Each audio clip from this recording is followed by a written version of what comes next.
Welcome to another video. इस episode में हम देखते हैं कि फाइनली हमारे हीरोज़ ऑरबर्ग सिटी पहुंचते हैं और वो सिटी बिल्कुल उनके सामने होता है और डॉन कहती है काफ़ी मज़ेदार जगह लग रही है और ऐश उसको कहता है बिल्कुल मज़ेदार तो है, वो भी इसलिए क्योंकि मैं अपना फ़र्स्ट बैच यहाँ से लूँगा। और हमारे हीरोज़ जिम के सामने जा रुकते हैं और डॉन कहती है इसे देखकर लगता है कि यहाँ कोई जिम होगा। तो वहीं सामने से पॉल बाहर आता है और पॉल रूडली ऐश से कहता है क्या मैं तुम्हें जानता हूँ। और ऐश पॉल को पूछता है क्या तुम यहाँ बैटल करने आए हो। और पॉल कहता है ये तुम्हारा मसला नहीं, जिसे सुनकर ऐश हैरान हो जाता है और इयन उनको पूछता है मगर लगता है तुम यहाँ ज़रूर बैटल करने आए हो। और वो ख़ुद को इंट्रोड्यूस कराता है और ऐश बताता है कि ये मेरे सीनो रीजन में पहले जिम बैटल होगी। तो इयन बताता है कि ये जिम रॉक टाइप पोकेमॉन्स के लिए है। इयन ऐश को रॉक पोकेमॉन जिम में वेलकम करता है और ऐश कहता है क्या ये जिम रॉक टाइप पोकेमॉन्स के लिए है, जिसे सुनकर पॉल हैरान हो जाता है और वो अपने जिम लीडर ओर्क को भी इंट्रोड्यूस कराता है। और ऐश पूछता है फिर आप कौन है। तो इयन बताता है मैं यहाँ पोकेमॉन्स का ख्याल रखता हूँ और ओर्क यहाँ नहीं है, तो पहले पॉल बैटल करेगा और फिर तुम। तो पॉल कहता है जब तक ओर्क नहीं आता तब तक मैं पोकेमॉन सेंटर जा रहा हूँ। तो वहीं अगली तरफ इयन ऐश को सीनो रीजन बैच केस देता है और कहता है अगर तुम 8 बैचेस विन कर लेते हो तो तुम सीनो लीग में पार्टिसिपेट कर सकते हो। और ऐश इयन से ओर्क का पूछता है जिससे उसे पता चलता है कि वो माइन कोल में है। तो ब्रॉक कहता है इसे को ऑरबर्ग सिटी कहते हैं जहाँ कई सारी माइंस हैं। तो इयन बताता है कि ओर्क हिडन ट्रेजर्स ढूंढने का भी माहिर है, जिसे सुनकर ऐश हैरान होता है। तो वहीं हमें कई सारे हैवी पोकेमॉन्स और मशीन्स वहाँ काम करती हुई दिखाई देती हैं। और ये क्या, इस बार टीम रॉकेट डिस्गाइज होकर वहाँ आती है और तभी हमारे हीरोज़ उनको बुलाते हैं, जिन्हें देखकर वो पीठ फेर लेते हैं। और ऐश पूछता है हमने सुना है कि ऑरबर्ग जिम लीडर यहाँ है, वो हमें कहाँ मिल सकता है। तो वहीं अचानक एक बहुत बड़े फॉसिल को हमारे हीरोज़ देखते हैं जिनको कई सारे लोग लेकर आ रहे होते हैं और उनको और कहता है कि बस रुक जाओ और यहीं पे रख दो। और ऐश उसके पास आता है और कहता है कि मैंने आपसे बात करनी है। तो और कहता है रुको मैं इस फॉसिल से बात कर रहा हूँ। और वो उस फॉसिल को उस सेंचुरी से इस सेंचुरी में वेलकम करता है, जिसे सुनकर हमारे हीरोज़ हैरान हो जाते हैं। और ओर्क कहता है इसको जल्दी से म्यूज़ियम ले जाओ। और ऐश ओर्क से बैटल करने का कहता है और ओर्क कहता है तो मेरे साथ बैटल करने के लिए 2 चैलेंजर्स वेट कर रहे हैं। और ओर्क उनको बताता है ये फॉसिल्स मेरे लिए ट्रेजर्स हैं जिनको हम दोबारा रिस्टोर करते हैं और उस लाइफ से इस लाइफ में लाते हैं। और ये सब सुनकर टीम रॉकेट उनसे पूछती है कि ये सब कैसे मुमकिन है। तो वो बताते हैं कि हमारे पास एक ऐसी मशीन है जो एंशिएंट रॉक टाइप पोकेमॉन्स को वापस अपनी लाइफ में लाती है। और ये सुनकर वो आपस में प्लान करते हैं कि किस तरह से हम इस मशीन को चुराएं। और वहीं दूसरी तरफ ओर्क इयन को बताता है कि इस बार हमने बेस्ट फॉसिल ढूंढा है। और इतने में वहाँ पॉल आता है और इयन ओर्क को बताता है कि तुम्हारा फर्स्ट चैलेंजर ये है। और ओर्क कहता है सॉरी तुम्हें इतना देर वेट करना पड़ा, चलो जल्दी से बैटल शुरू करते हैं। और डॉन कहती है काश मैं भी जिम बैटल देख सकती।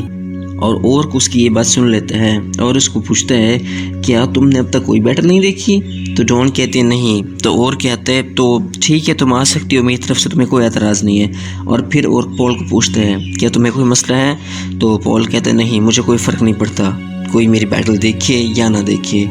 तो ऐश गुस्से में कहता है हम भी ये बैटल देखेंगे। और finally rock type gym open होता है, जिसे देखकर डॉन खुश हो जाती है। और ब्रॉक उसको बताता है कि जिम डिफरेंट सोर्स के होते हैं और ये जिम रॉक टाइप पोकेमॉन्स के लिए है। और इयन ओर्क और पॉल के बीच में बैटल का ऐलान करता है और शर्तें बताता है कि दोनों चैलेंजर्स 3 पोकेमॉन्स यूज़ करेंगे और तीनों किसी भी वक्त अपने पोकेमॉन्स को सब्स्टिट्यूट भी कर सकते हैं। और जिस साइड के तीनों पोकेमॉन्स बैटल करने के लिए अनेबल हो जाएंगे तो चैलेंज ओवर हो जाएगा और अब बैटल स्टार्ट होती है। तो वहीं ओर्क अपने पहले पोकेमॉन जियोडूड को जबकि पॉल अपने फर्स्ट पोकेमॉन अज़ूमरेल को चूज़ करता है और डॉन दोनों पोकेमॉन्स को अपने पोकेडेक्स पे चेक करती है। तो ब्रॉक बताता है कि वाटर टाइप पोकेमॉन्स का रॉक टाइप पोकेमॉन्स के मुकाबले में ज़्यादा इफेक्ट होता है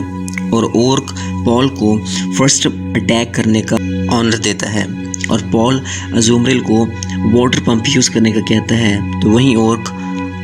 जियोडूड को हिडन पावर यूज़ करने का कहता है, मगर वो हिडन पावर अज़ूमरेल पर डायरेक्ट हिट करती है जो हमारे हीरोज़ को भी हैरान कर देती है और जियोडूड को रोल आउट यूज़ करने का कहता है और पॉल अज़ूमरेल को डिफेंस यूज़ करने का कहता है, मगर वो रोल आउट इतना स्ट्रॉन्ग होता है कि अज़ूमरेल बैटल के लिए अनेबल हो जाता है और ब्रॉक कहता है कि ओर्क तो पॉल को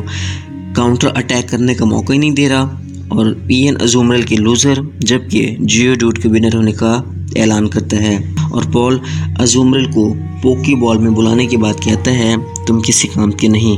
और ऐश ये सुनकर मुंह चिढ़ाता है और फिर पॉल एलेकिड को चूज़ करता है और ओर्क पॉल की पोकेमॉन को चूज़ करने की स्ट्रेटजी के बारे में सोच रहा होता है। तो पॉल एलेकिड को ब्रिक यूज़ करने का कहता है जबकि ओर्क जियोडूड को अभी भी रोल आउट यूज़ करने का कहता है और एलेकिड की इलेक्ट्रिक एनर्जी से जियोडूड गिर जाता है। रेफरी जियोडूड के लूज़र जबकि एलेकिड के विनर होने को डिक्लेयर करता है और ओर्क जियोडूड को उसके पोकी बॉल में वापस बुलाकर उसको थैंक्स कहता है और अपना नेक्स्ट पोकेमॉन ऑनिक्स चूज़ करता है और डॉन ऑनिक्स को अपने पोकेडेक्स पे चेकआउट करती है और ब्रॉक डॉन को बताता है कि मैंने भी एक ऑनिक्स को रेस किया है और मुझे अंदाज़ा है ये बैटल काफ़ी हार्ड होने वाली है और पॉल दोबारा एलेकिड को ब्रिक यूज़ करने का कहता है। तो वहीं ओर्क ऑनिक्स को डॉज करके स्लैम यूज़ करने का कहता है, मगर तभी पॉल एलेकिड को प्रोटेक्ट करने का कहता है और ओर्क ऑनिक्स को डबल एज यूज़ करने का कहता है। जब पॉल एलेकिड को स्ट्रॉन्ग रहने का कहता है तो वहीं अगली तरफ ओर्क ऑनिक्स को स्टील्थ रॉक यूज़ करने का कहता है जो एलेकिड के चारों तरफ पत्थरों का घेरा बना लेते हैं और ऐश कहता है ये कौन सा मूव था। तो ब्रॉक बताता है ये ऐसा मूव है कि जिसमें हर नया आने वाला पोकेमॉन डैमेज होता है मगर पहले वाले पोकेमॉन को कुछ असर नहीं होता। तो ओर्क ऑनिक्स को दोबारा स्लैम यूज़ करने का कहता है मगर एलेकिड पे अटैक से उसको इलेक्ट्रिक झटके लगते हैं मगर फिर वो ठीक हो जाता है। जबकि पॉल एलेकिड को ब्रिक और ओर्क ऑनिक्स को डबल एज यूज़ करने का कहता है जिसे देखकर हमारे हीरोज़ हैरान हो जाते हैं मगर दोनों पोकेमॉन्स के मूव्स इक्वली डिसमिस हो जाते हैं और पॉल एलेकिड को सब्स्टिट्यूट करके चिमचार को बाहर निकालता है और चिमचार के बाहर आते ही स्टील्थ रॉक उस पर फ़ौरन अटैक करते हैं मगर चिमचार लड़खड़ाते हुए खड़ा होता है और पॉल चिमचार को डिग यूज़ करने का कहता है और चिमचार ऑनिक्स के नीचे से अटैक करता है जो सबको हैरान कर देता है। तो वहीं ओर्क ऑनिक्स को डबल एज यूज़ करने का कहता है जबकि पॉल चिमचार को दोबारा डिग यूज़ करने का कहता है और इस बार फिर चिमचार नीचे से अटैक करता है और एक बार फिर और फाइनली ऑनिक्स को गिरा ही देता है और रेफरी ऑनिक्स को लूज़र जबकि चिमचार को विनर डिक्लेयर करता है और ओर्क ऑनिक्स को उसके पोकेबॉल में वापस बुलाकर उसको अप्रिशिएट करता है और ओर्क अपना लास्ट पोकेमॉन निकालता है जो कि क्रीनिडोस होता है और उसको देखकर